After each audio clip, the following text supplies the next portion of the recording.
What do you do if you have some bubble wrap but not enough bubble wrap and you have to get it in the mail?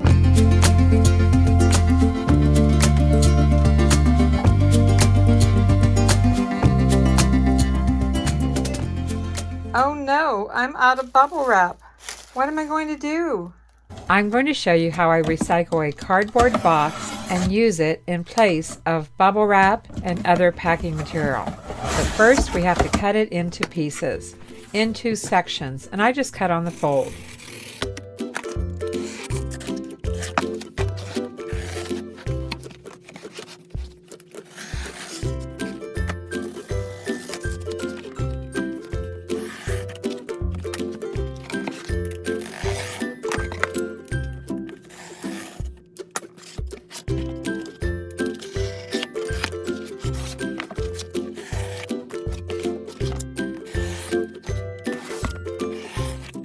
Whenever I take the time to do this, I go ahead and cut each section of cardboard into strips. I'll cut 1 1/4 inch strips that I use for wrapping around boxed items that I mail in a poly mailer.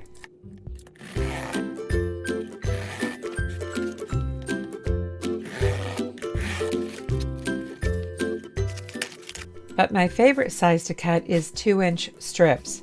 But depending on your need, you may need to cut them wider. Just depends on how much space you need to fill.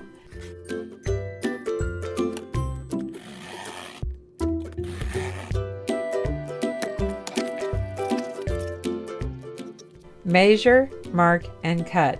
The length doesn't matter at this time. I have my empty box and I have my package, but I don't have enough packing material. So I'm going to create a filler for the bottom and the top of this box. And I'm going to do it using some of the cardboard strips that I just cut. To get started, we take a measurement on the diagonal, either with a piece of cardboard and/or your ruler. Just find out the diagonal length, corner to corner. You'll need 2 strips of cardboard, and you will also need to find the center of each strip of cardboard.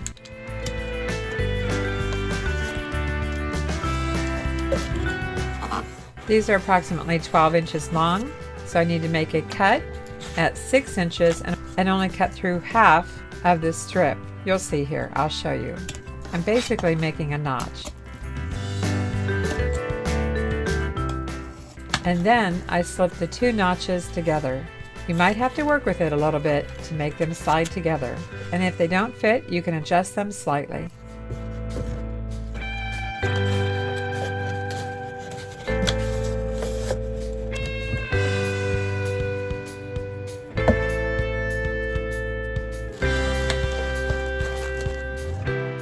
I had a little bit of bubble wrap left on my roll, so I'm putting 1 sheet in the box and then my packaged item and my very last sheet of bubble wrap on top.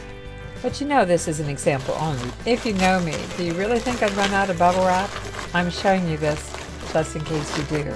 Now, what is my depth at the top? I'm using a scrap piece of cardboard to kind of take some measurements, get an idea of how wide I need those strips to be to finish off the top. This is one of the reasons that I like to have different sizes of cardboard strips available. Once you know your height and once you know your length, cut those notches in the middle, halfway through.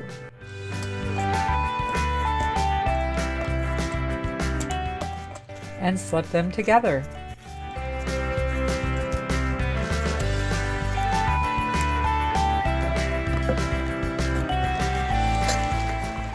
Fits really good, so I'm going to fold it up and get it taped. Here's another example of my shipping hack, and sometimes I call this the floating method because your packaged item is floating in the center of the box. This is an 8 by 8 by 8 box, and if you want, take another piece of scrap cardboard and make a platform for the top of your crossbars, your cross pieces that you made. I don't really know what to call these. Anybody have any suggestions? They're kind of like a plus symbol or crossbars, but you know what I mean. Place that in the bottom first. For this one, I already have the cross section in the bottom. I've added my package. X marks the spot. Get it folded up and in the mail. And this next one is slightly different. I did make the cross pieces for the bottom. And I did have some bubble wrap that day. And I've also taken some scrap cardboard and folded it into a triangle. A scoring tool can help for this, and I have this listed in my description below this video. I made four triangular shaped cardboard sections as filler, and to keep my item in place so that it doesn't move around. And since I had some scrap bubble wrap, I filled in a few places with that.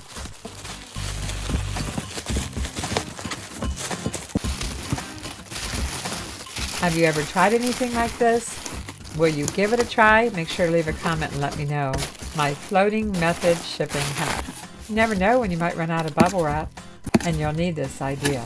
Be sure to subscribe. I'm Vicki with Avante Avenue, and Mark and I will see you soon.